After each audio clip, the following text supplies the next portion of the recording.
नमस्कार विद्यार्थी मित्रांनो. स्वागत आहे आपलं पुन्हा एकदा एम-पी-एस-सी लायब्ररी या आपल्या यूट्यूब चॅनलमध्ये. आज आहे 1 नोव्हेंबर 2025. सुरू करूयात आजच्या चालू घडामोडी. आज आपण पाहणार आहोत जंगलातील कार्बन साठवणुकीमध्ये भारताचा क्रमांक कोणता आहे?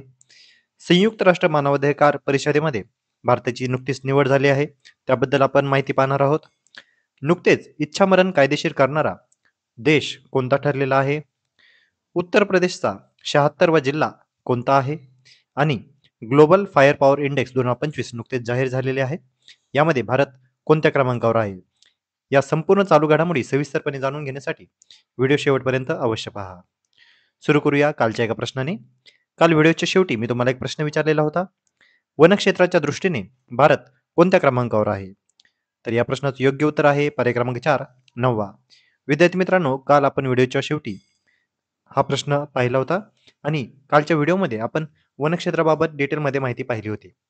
तुम्हाला जर अधिक जाणून घ्यायचं असेल तर कालचा व्हिडिओ तुम्ही जरूर पाहू शकता. आता आपण आजच्या दिनविशेषला सुरुवात करूया. 1 नोव्हेंबर 1956 7वी घटनादुरुस्ती संमत झाली होती.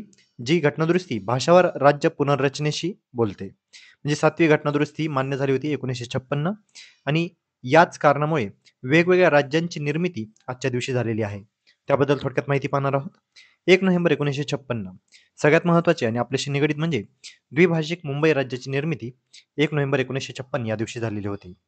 या दिवशी आणि या मुंबई राज्याचे पहिले मुख्यमंत्री होते यशवंतराव चव्हाण. विद्यार्थी मित्रांनो, महाराष्ट्र राज्याची निर्मिती ही 1 मे 1960 या दिवशी झालेली आहे हे आपल्याला माहितीच आहे. परंतु त्या अगोदर आपले द्विभाषिक मुंबई राज्य निर्माण झालेले होते आणि याची तारीख मात्र 1 नोव्हेंबर 1956 आहे. वेगवेगळ्या परीक्षांमध्ये 1 नोव्हेंबरच्या ऐवजी 1 मे 1956 असे दिलेले आहे. त्यामुळे आपल्याला क्वेश्चन वाचताना नीट लक्षात यायला हवे. कारण 1 नोव्हेंबर 1956 या दिवशी द्विभाषिक राज्याची मुंबई राज्याची निर्मिती झाली होती आणि या मुंबई राज्याचे देखील पहिले मुख्यमंत्री होते यशवंतराव चव्हाण. आणि याच दिवशी 7वी घटनादुरुस्ती देखील मान्य झाली होती, ज्याद्वारे भाषावर राज्य पुनर्रचना करण्यात आलेली होती. 1 नोव्हेंबर 1858 इंग्लंडच्या राणीकडे भारताची सत्ता हस्तांतरित करण्यात आलेली होती. हा तो दिवस 1 नोव्हेंबर 1858. आता वेगवेगळे राज्य कोणते? तर 1 नोव्हेंबर 1956 या दिवशीच आंध्र प्रदेश राज्याची निर्मिती करण्यात आली आणि त्यावेळी कुर्नूल ही त्याची राजधानी होती. 1 नोव्हेंबर 1956 दक्षिण भारतातील कन्नड भाषिक प्रदेश एकत्र करून कर्नाटक राज्याची स्थापना करण्यात आली. 1 नोव्हेंबर 1956 केरळ राज्य स्थापना दिन करण्यात आला. 1 नोव्हेंबर 1956 कन्याकुमारी जिल्हा केरळमधून तामिळनाडूमध्ये हस्तांतरित करण्यात आला. 1 नोव्हेंबर 1966 पंजाब राज्याची पंजाब व हरियाणा राज्यामध्ये विभागणी करण्यात आली. 1 नोव्हेंबर 2000 छत्तीसगड राज्य हे अधिकृतपणे भारताचे 26वे राज्य बनले. 1 November 1845 Grant medical college Mumbai या भारतातील पहिल्या वैद्यकीय महाविद्यालयाची सुरुवात आजच्या दिवशी करण्यात आली. यांनी 1 नोव्हेंबर 1945 महाराष्ट्र अंधश्रद्धा निर्मूलन समितीचे संस्थापक नरेंद्र दाभोळकर यांचा आज जन्मदिवस. तर विद्यार्थी मित्रांनो, अतिशय महत्त्वाचे असे दिनविशेष आहेत. वेगवेगळ्या राज्यांची निर्मिती आज झालेली आहे, त्यामुळे आज त्यांचा राज्य दिवस म्हणून देखील साजरा केला जातो. 7वी घटनादुरुस्ती देखील संमत झालेली आहे. तसेच 1858 मध्ये इंग्लंडच्या राणीकडे भारताची सत्ता हस्तांतरित झालेली होती. तसेच नरेंद्र दाभोळकर यांची आज जयंती देखील आहे. त्यामुळे अतिशय महत्त्वाचे हे दिनविशेष आहेत. आता आपण आपल्या चालू घडामोडींना प्रश्नोत्तरांच्या स्वरूपामध्ये पाहण्यास सुरुवात करूया. प्रश्न पहिला. जंगलातील कार्बन साठवणुकीमध्ये भारताचा क्रमांक कोणता आहे? तर यासाठीचे पर्याय आहेत. पर्याय क्रमांक 1 पहिला, पर्याय क्रमांक 2 दुसरा, पर्याय क्रमांक 3 तिसरा आणि पर्याय क्रमांक 4 चौथा.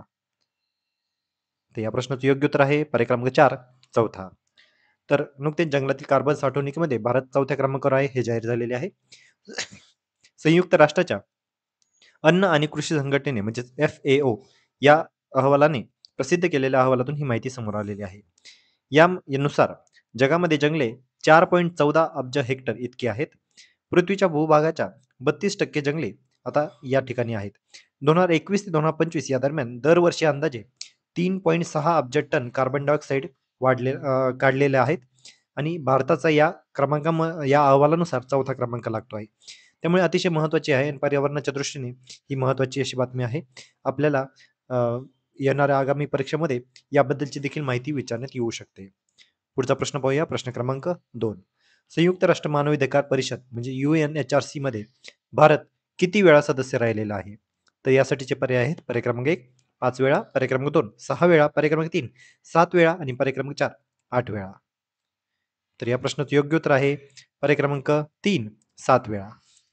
तर संयुक्त राष्ट्र मानवाधिकार परिषदेमध्ये भारताची पुन्हा एकदा निवड करण्यात आलेली आहे. संयुक्त राष्ट्र मानवाधिकार परिषद म्हणजेच UNHRC, united nations human right council. 3 वर्षांच्या कालावधीसाठी ही निवड आहे. म्हणजेच 2028 पर्यंत भारत याचा सदस्य असणार आहे. भारताची बिनविरोध निवड झालेली आहे आणि या परिषदेवर भारताचा हा 7वा कार्यकाळ आहे. भारताची सदस्यता 1 जानेवारी 2026 पासून सुरू होणार आहे. निवडणुकीमध्ये 188 पैकी 177 मते भारताने मिळवलेली आहेत. UNHRC मध्ये एकूण सदस्य संख्या आहे 47.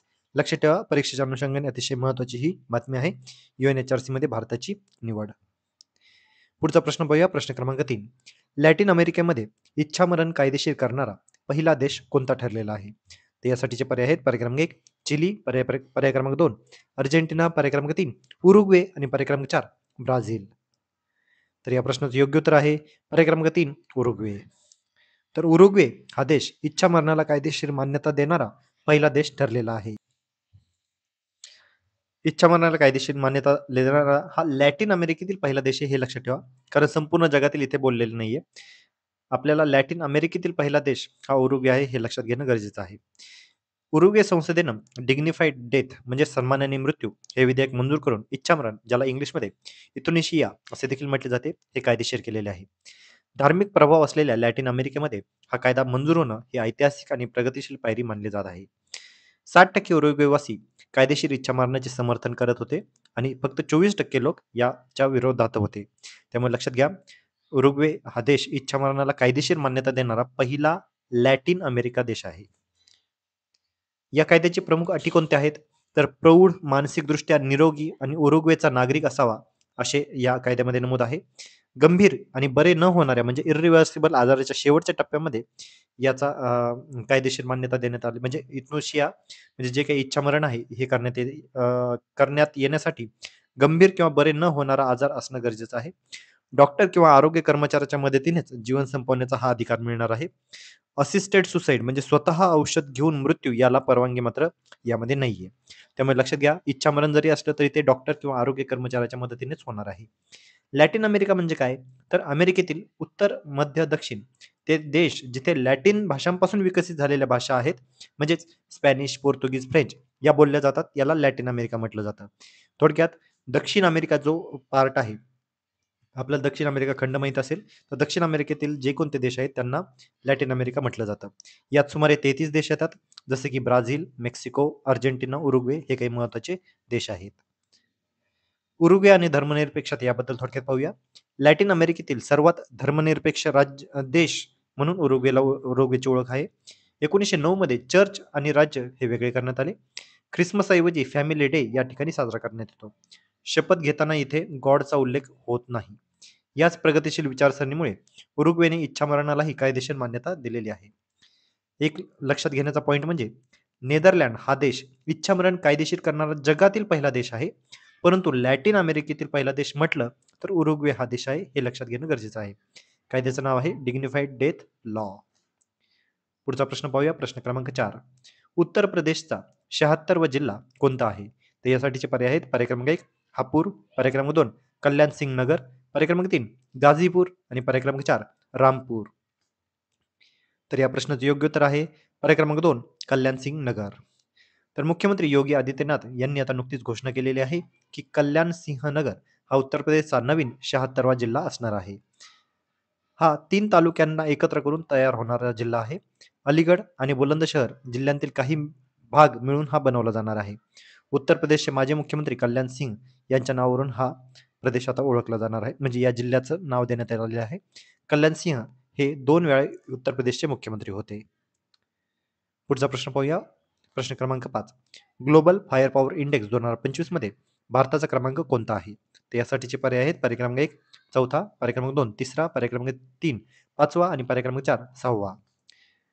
तर या प्रश्नाचं योग्य उत्तर आहे पर्याय क्रमांक 1 चौथा. नुकतेच ग्लोबल फायर पॉवर इंडेक्स 2025 हे जाहीर झालेले आहेत. जगातील सर्वात शक्तिशाली सैन्यांची यादी याद्वारे जाहीर केली जाते. यातील क्रमवारी खालीलप्रमाणे आहे. सगळ्यात टॉपला म्हणजे 1 नंबरला देश आहे ज्याची सैन्यांची अतिशय शक्तिशाली सैन्य ज्यांचे आहेत ते म्हणजे अमेरिका. दुसऱ्या क्रमांकावर आहे रशिया, तिसऱ्या क्रमांकावर आहे चीन आणि चौथ्या क्रमांकावर आहे भारत आणि 5व्या क्रमांकावर आहे दक्षिण कोरिया. त्यानंतर 12व्या क्रमांकावर आहे पाकिस्तान, ज्याचं आपल्याला माहिती असणं गरजेचं आहे.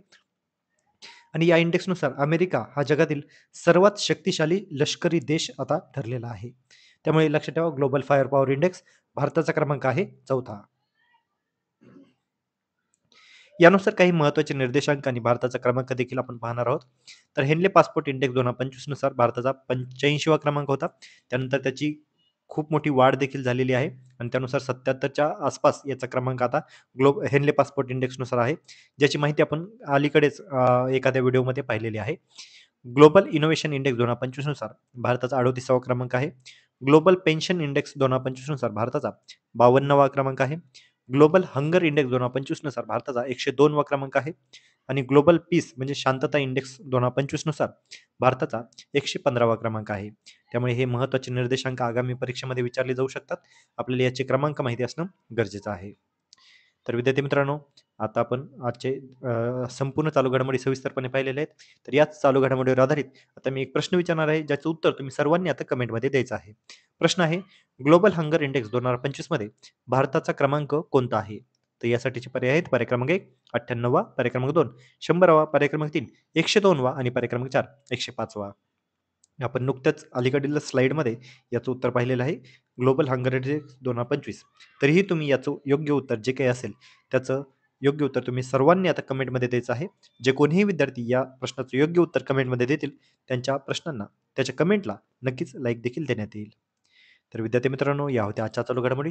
तर अशाच अधिकाधिक इन्फॉर्मेटिव्ह कंटेंटसाठी आपले MPSC लायब्ररी या यूट्यूब चॅनलला सबस्क्राईब करायला अजिबात विसरू नका. धन्यवाद.